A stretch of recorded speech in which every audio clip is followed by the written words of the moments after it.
Start.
I'm trying to regroup right now. Good afternoon. Hi again, everybody.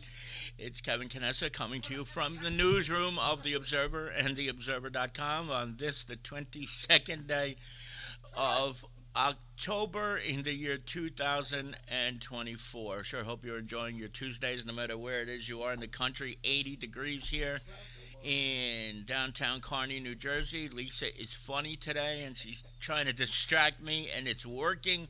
So I apologize that I'm a little bit off my game right now. She's over here staring at me, making faces and doing all sorts of things. So I will get myself together here in just a moment. But as you do, each and every Tuesday, you welcome me into your home so that I can bring you this week's news. And as you do each and every week, I cannot thank you enough for that. And we welcome in W. Pet. It's probably Bill Pettigrew, but I'm not. I don't want to say it for absolute certainty. I'm going to think that's Bill Pettigrew.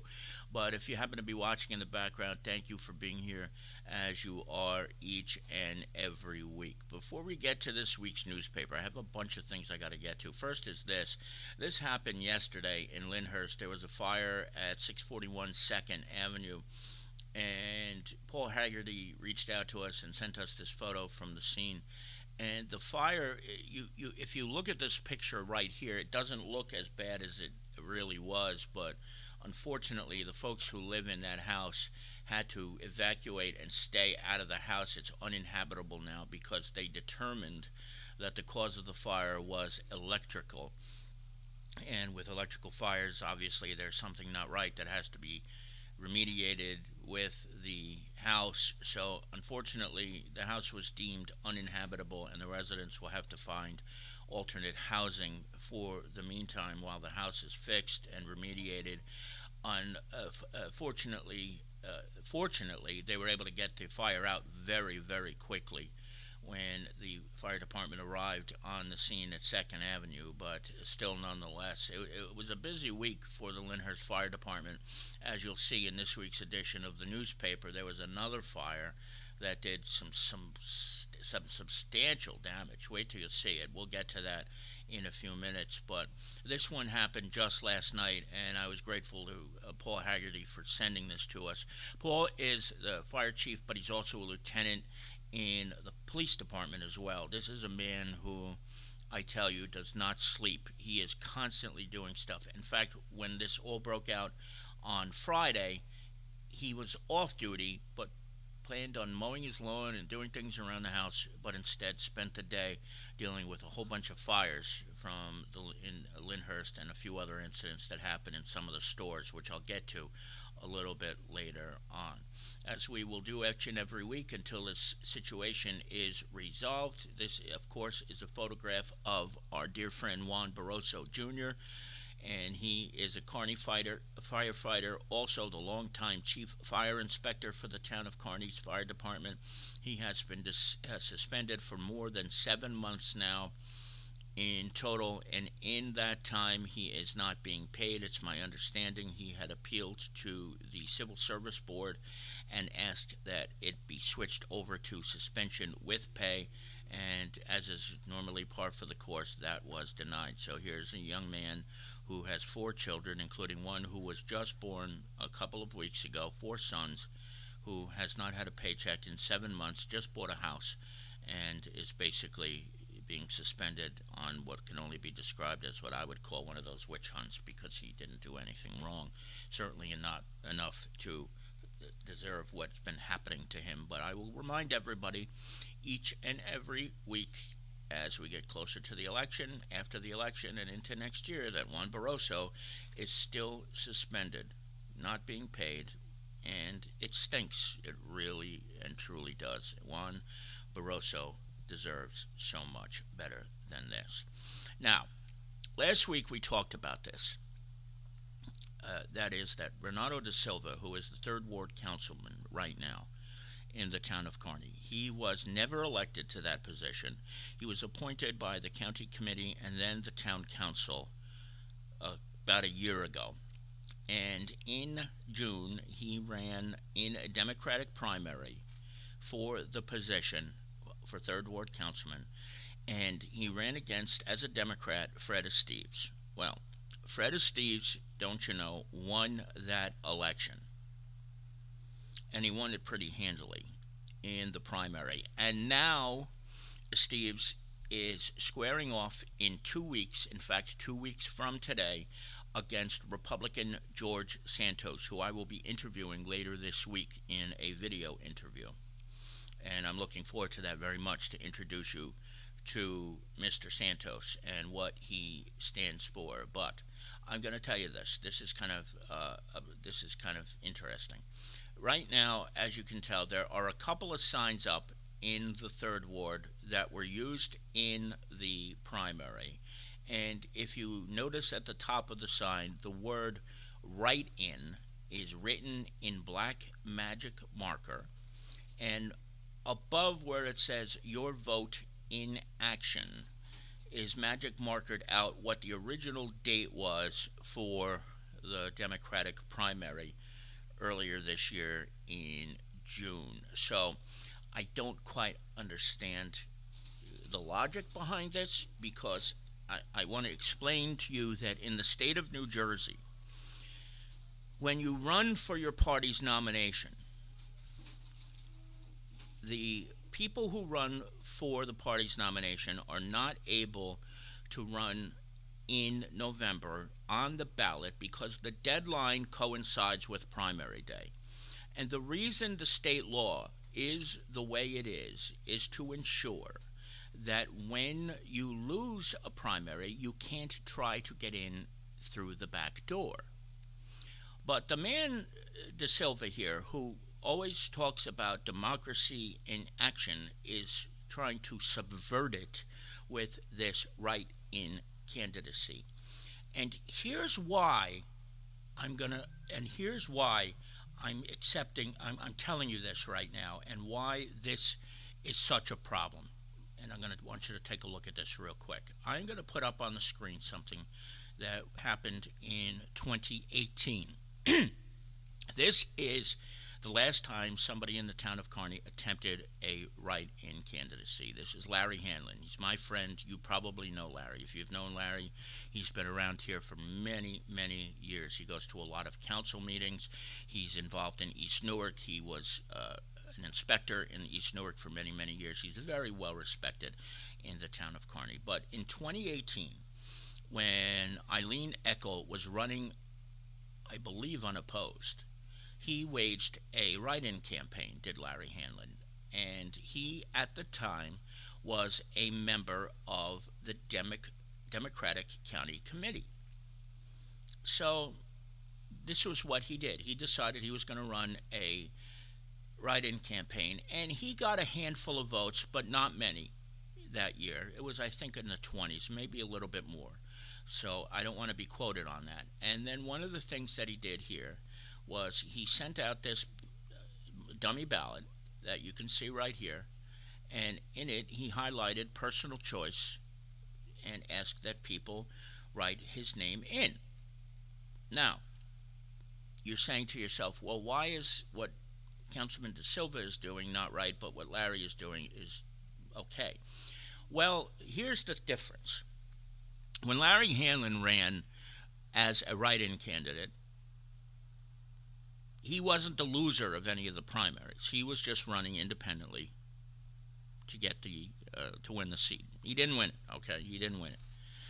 But when he did this back in 2018, he was removed as a Democratic county committee member by then chairman of the department of the party, Al Santos, because he was a member of the county committee and he ran against somebody who was a member of the Democratic Party of Kearny. I think it's called the Regular Democratic Organization of Kearny. There's so many different names. I'll never get it right. But the point that I'm trying to make here is that he was removed from the county committee because when he did what he did, he was also a member of the county committee. You don't do that. That's not the type of thing they say that you do. So they removed him from it unceremoniously, and that's exactly what happened in 2018. Now, in 2023, you may remember that Councilwoman Carol Jean Doyle ran for mayor of Kearny, and she ran against, at that time, Peter Santana, who was the quote-unquote choice of the Democratic Party. And when she did so, she received this letter dated October 4th, 2023, from the chair of the party at the time, which was Susan McCurry. She's no longer the chair of the party. And in the letter, they said the following: committee members can be removed in the event of the following. The member has moved out of the district he or she was elected to represent. The member has changed his or her political party registration to a political party other than the Democratic Party, or the member has officially endorsed or has publicly supported a candidate for political office which is a member of a political party other than the Democratic Party. She was always a Democrat. Technically she ran as a non-affiliated candidate, but the bottom line was that she ran, and she is and has always been a Democrat. She was removed from the county committee in 2023. She eventually got the seat back in Ward 3, District 8, although it was considered vacant up until the time of the election. So you will see there have been two examples of when a county committee member did something that was not in the name of the Democratic Party. In this here from Mayor Doyle when she ran for mayor back in 2023. And then in 2018 before that when Larry Hanlon, a member of the Democratic County Committee, ran for council as a non-affiliated candidate against Eileen Eckel. So what does all this mean? Let me pull it back together.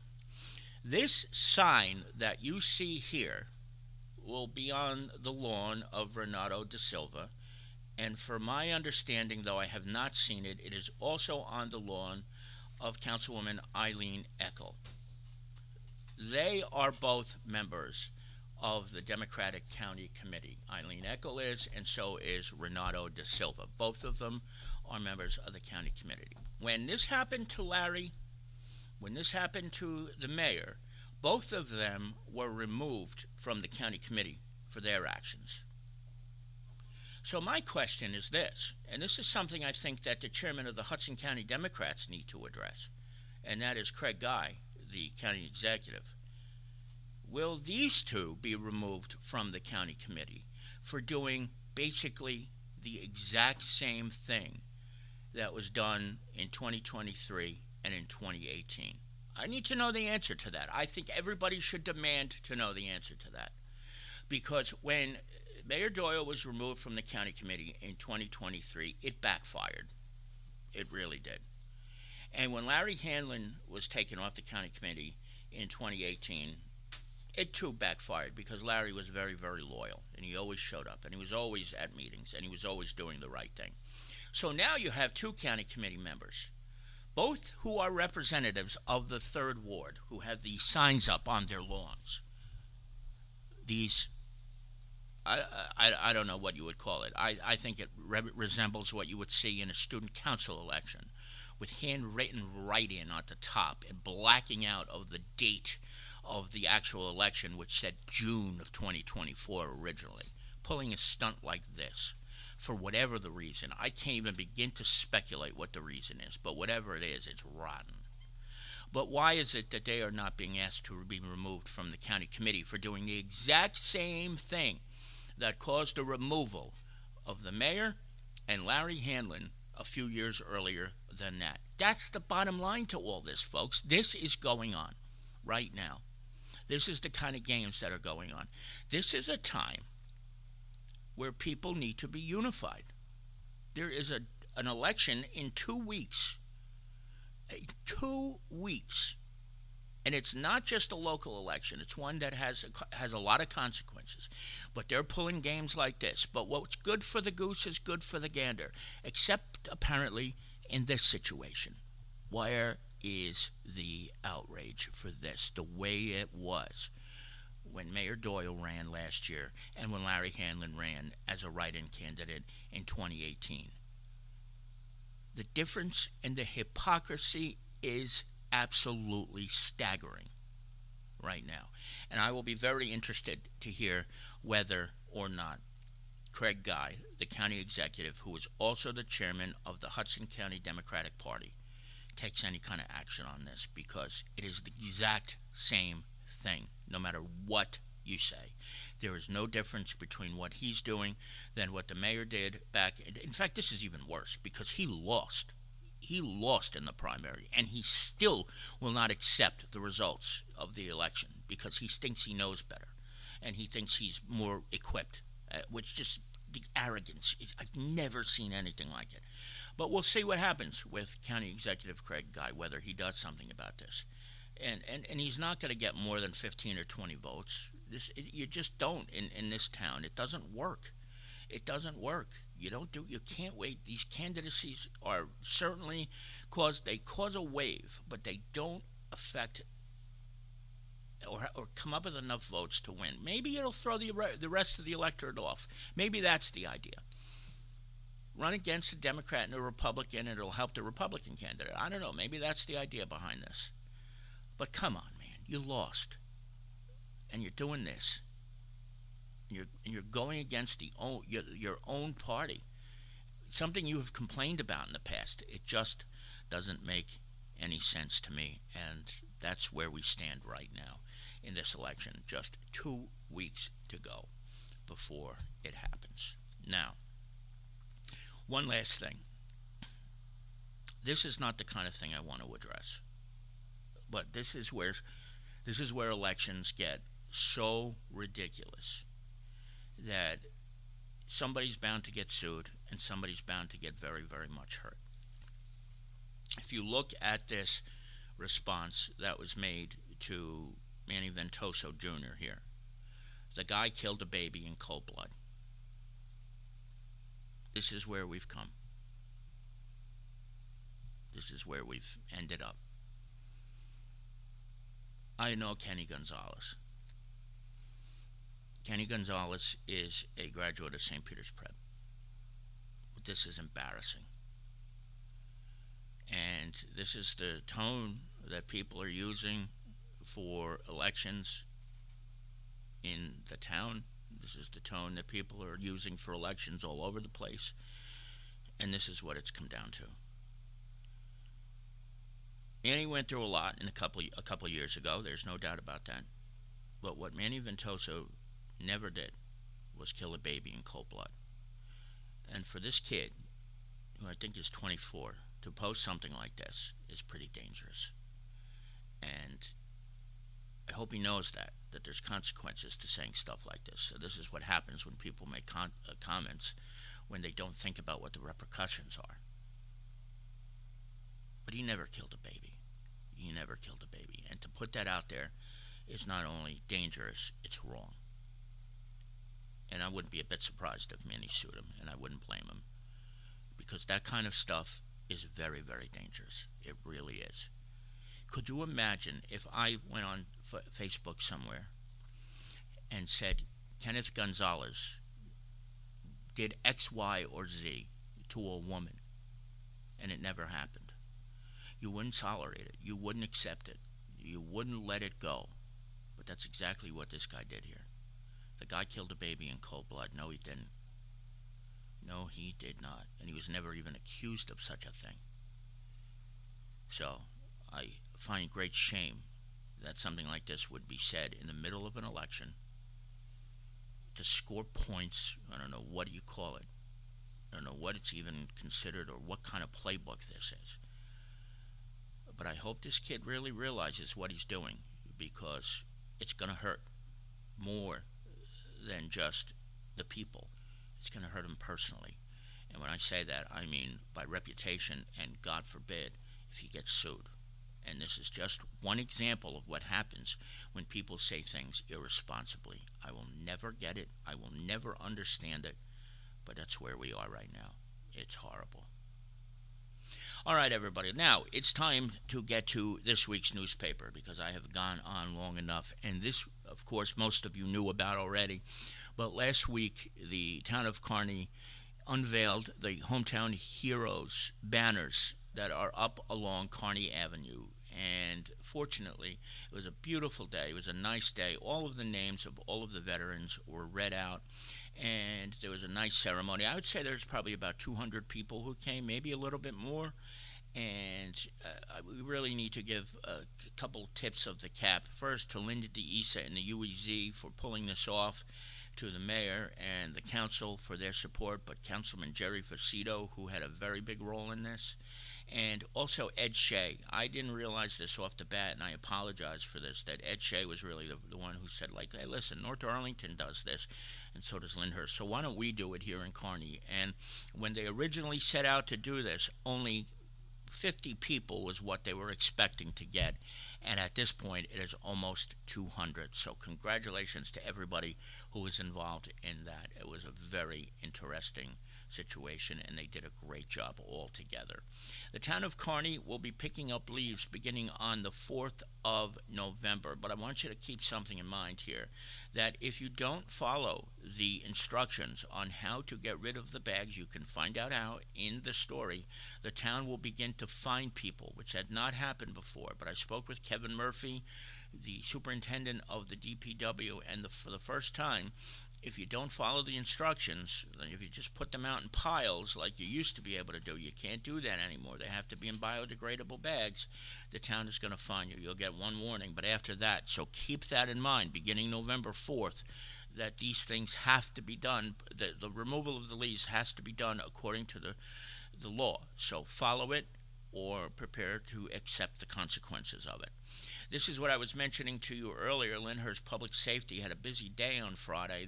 There was this fire. There was a hazmat situation also at the Stop and Shop in Lyndhurst.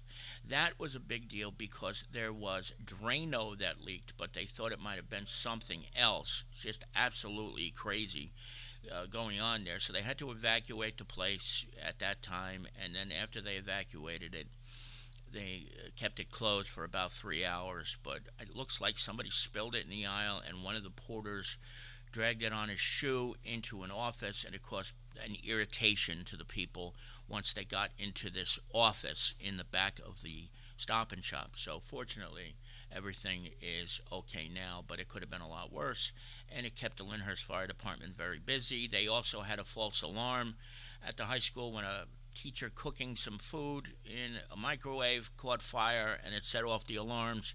But at an abundance of caution, the kids at Lyndhurst Middle School were kept inside that day because they didn't know exactly what was going on at the Stop and Shop, which is pretty close to there. Their properties are adjacent. Our own Joanne Barton did a piece this week about NJ PAC and what goes on there, these educational programs that have been going on in Newark for a couple of years, and she explains it all on page number 4, so I hope you check that out. And this is really cool.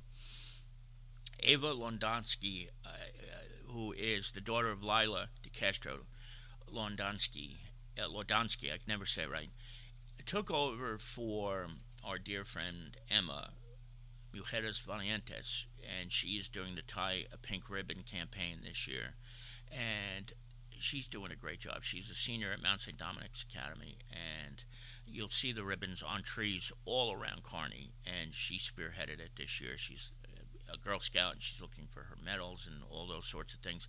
But at one point, it seemed like it was possible that this program which has been going on for at least 20 years through Emma, it was going to end because Emma is not feeling well. She had some ailments. She was in a car accident not too long ago, and it looked like this might collapse, but Ava picked it up and she ran with it, and she did an absolutely fantastic job. So we congratulate Ava and to her mom and dad for raising such a beautiful young lady who is doing so many great things for us here in town. And of course, don't forget, Parade is coming up.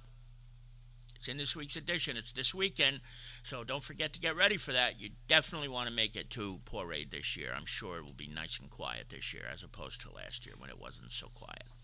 All right, we've got, let's see, we've got a few things to get to. On Facebook, Colt is, you may have seen this. This is a picture that Michelle drew of Colt, and there's captions on Facebook. You can put captions on it. Please be sure to go to our social media page and write a caption for this, for it, because we want the best ones. You know, we're going to certainly go out there and make sure everybody knows who the winner is. So please go out and caption it. All right, everybody, that's going to do it for today's edition. I have not been myself since the beginning because Lisa completely threw me off at the beginning, so I apologize for that. We will be back 1 week from today. Enjoy the rest of your Tuesday, and we will see you back here again very, very soon. Take care, everybody. Have a good Tuesday. Bye-bye.